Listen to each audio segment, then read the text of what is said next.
স্বাগত জানাই। বাট যে বিটিআরসির সেই আমরা যে এই তৃণমূল ব্যবসায়ী আমরা যে ব্যবসা করতে চাই, আমরা যে ট্যাক্স দিতে চাই, এটা বিটিআরসির কিছু রুলস বাধা আছে।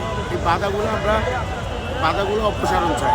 যেমন মাদার কোম্পানির আপনার NOC, industrial NOC, bill of entry, অনেক বাধা আছে। এই বাধাগুলো আমরা সরিয়ে আমরা আমদানি করতে চাই, গভর্নমেন্টের ট্যাক্স দিতে চাই, পাশাপাশি ব্যবসা করতে চাই সৎভাবে, আর সরকারকে রাজস্ব দিতে চাই।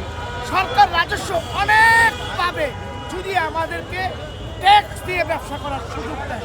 তাহলে সরকারের যে রাজস্ব আয় হবে বছরে, এই আয় দিয়ে পদ্মা সেতু আরো 2টা বানাইতে পারবে। হুট করে আমাদের হাতে যে প্রোডাক্ট আছে, কয়েক হাজার কোটি টাকার প্রোডাক্ট, কয়েক হাজার কোটি টাকার প্রোডাক্ট আমাদের হাতে আছে। এই প্রোডাক্টগুলি নিয়ে আমরা কোথায় যাব? আমরা বিটিআরসিকে বলেছি যে আপনারা এনবিআর, বাণিজ্য মন্ত্রণালয় উইথ আমরা সবাইকে নিয়ে বসেন, এক টেবিলে বসে আমরা কথা বলে একটা সুস্থ সমাধান আনি। মোবাইল 1 লক্ষ টাকা দিয়ে আনলে 57,000 টাকা মানে আরও ব্যাট দিতে হবে, যাতে এই জিনিসটা থেকে সবাই লাঘব করতে পারে এবং মুক্তি পাইতে পারে।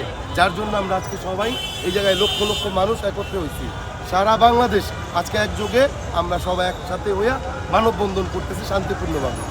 অবৈধ মোবাইলগুলো যে 57% ভ্যাট দাবি করছে, এটা কতটা যুক্তিপূর্ণ বলে? আসলে এটা সম্পূর্ণ একটা অযৌক্তিক একটা কথা। যে কোম্পানি আছে ওরা সবচেয়ে বড় সিন্ডিকেট, ওদের সিন্ডিকেটের জন্য আজকে আমাদের রাস্তায় নামা লাগছে। আজকে আমাদের এতগুলা ভাই সবাই আজকে রাস্তায় নেমে এসছি। এই সিন্ডিকেটের কারণে আজকে আমাদের পেটে লাথি পড়তেছে। আজকে আমরা দোকানদারি করে খাইতে পারতেছিলাম। যেদিন থেকে ঘোষণা আসছে সেদিনকে থেকে প্রত্যেকটা মার্কেটে কাস্টমার কমে গেছে। আমরা বস ট্যাক্স দিয়ে ব্যবসা করতে চাই। আমরা অফিসিয়াল চেক বিক্রি করি, ঠিক আছে? আমরা ব্যাটের আওতায় আসছি। এমনকি যদি বা আমরা ইম্পোর্টেড প্রোডাক্টগুলো যদি আনতে যাই, সেখানে 57% ভ্যাট ধার্য করছে তারা। তো এই জায়গা থেকে অবশ্যই আমাদের সাথে একই দেশের নাগরিক মুক্ত বাজারে ব্যবসা করতে চাই, আমরা সরকারের ন্যায় নীতি মেনে ব্যবসা করতে চাই।